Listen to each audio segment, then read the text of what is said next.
How complicated is the CAGED system? Do I need to learn the CAGED system? What even is the CAGED system? First and most important question is, what even is the CAGED system? Is basically a pattern up and down the fretboard where your major and minor chords, scales, pentatonics connect. Now the reason that they call it the CAGED system is because of the chords that it's based off of. So it's based off of C chord shape, an A chord shape, G chord, E chord, and a D chord. Now for those of you taking notes at home, you'll notice that they're all open chord shapes. And I know what you're thinking, what about an F chord? That's a different chord shape, right? No. Insert capo. If I put a capo on the first fret and then play an open E chord shape, we get the same thing as what we just played with that bar chord. And that's kind of the idea behind the CAGED system, is that it's based off of the chord shapes and not the actual chords. So you can have a bar chord like F major. Deeply rooted underneath is an open E chord, and then just a bar chord on the first fret. Now that being said, the CAGED system works in any key, so it's not necessarily just going to work for C, A, G, E, D, but it'll work with any other chords that you can come up with up and down the fretboard. So now that we know why it's called the CAGED system, let's take a look at the pattern itself. Now the easiest way for me to understand it, and thus the way that I'm going to teach it, is based around the pentatonic scale. We're going to take a G major pentatonic. Now down below I've got superimposed on a picture of a fretboard the entire pattern here. As we build it, so that you'll be able to keep up and see where the connection points are. So again, we have this G major pentatonic shape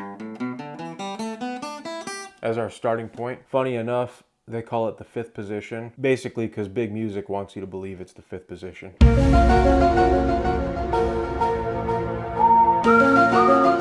Alright, so let's try and find our next pattern based off of this pattern. So I know that my root is separated from the note before it by 3 frets. And then there's 3 groupings of notes that are 2 frets apart above that. So what I'm going to do is take that G that we played on the E string, and I'm just going to find the octave of that. So it's going to be 5th fret on the D string. And I know that 3 frets below that is going to be the note before my root, which means that anything above it is going to be separated by 2 frets, at least for the next 3 strings. Make sure that when you get to your B string, you skip your fret so that you stay in key. So I've got those 4 strings worth of notes. Now I just got to find the bottom ones. Now for your root, we have the one note that's below it, 3 frets. And then we have another grouping of the same below that. So on the A string, we're going to be playing fret 5 and fret 2. And then below that, what are we going to be playing? Big brother, little brother. So little brother, being the high E string, is going to have the exact same frets as big brother, the low E string. So let's add that all together. We have, and that right there is our E shape. And of course we have the E-shaped G chord. That first pattern we had our G-shaped G chord staring right at us. So I kind of mentioned a couple of themes, namely the 2 groups of notes that are separated by 3 frets, and then the 3 sets of notes that are separated by 2 frets. And we're just going to use that concept up and down the fretboard to finish out all these patterns. So the next shape that we have is going to be the D shape. We've got our next octave of G, which is going to be fret 8 of the B string. And again, we have one note below it, 3 frets, and then we have our 3 sets of notes above it separated by 2 frets. This one is pretty close to the top of the string, so we're just going to start building downward. Below that, we have our next group of notes separated by 3 frets. Again, watch your B string there. And then below that, we just have our 3 sets of notes separated by 2 frets. So that shape again looks like, and then we have our D-shaped G chord right here. Now we're back to the beginning. Our next shape is going to be C. So we find our G that we're going to start off of. There's no more octaves further up, kind of in this ballpark here. So I'm going to hop down to this G, 10th fret on the A string. Again, we have our note 3 frets below, and then below that we have our other set of notes separated by 3 frets. And then above that we have our 3 sets of notes separated by 2. Again, B string, make sure you skip that fret. And then above that, big brother, little brother. So that shape looks like this. And then our C-shaped G chord is right here. All right, so we're down to the A shape. Again, I've got my G right there. I'm just going to use the octave of that. And then we can start building our pattern here. 3 frets below, same thing on the other string. Then we have our sets of notes above. Make sure you skip for that B string. And then we have our sets of notes below.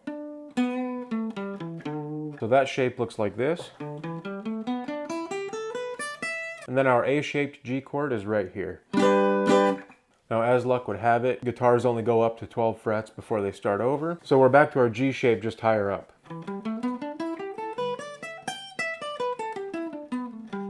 And that cycle just repeats itself. If we had another 120 frets after that, it would be the same thing 10 times over. So again, right here, I've got the fretboard with the pattern. Do you need to know this? No, you don't necessarily need to know this. In the same way, you don't need to learn how to ride a bike. However, if you are in a zombie apocalypse and you need to get away from a horde of zombies and the only thing you have is a bike, then you're gonna be like, man, I wish I learned how to ride that bike. Now, obviously, this is a little bit different. It's a little more dangerous than a zombie apocalypse, but it's a tool that you can keep in your back pocket, and when you need it, you can pull it out. I also think there's a lot more value in learning this than just regurgitating it for solos. It shows you places that you can play new chords. It shows you where all of your major and your relative minor scales are. If we did that same example, but with E minor pentatonic, again, it's the same notes, so it's going to be the same pattern. And we also have our E minor chords. It gives you more options the more that you know about your fretboard.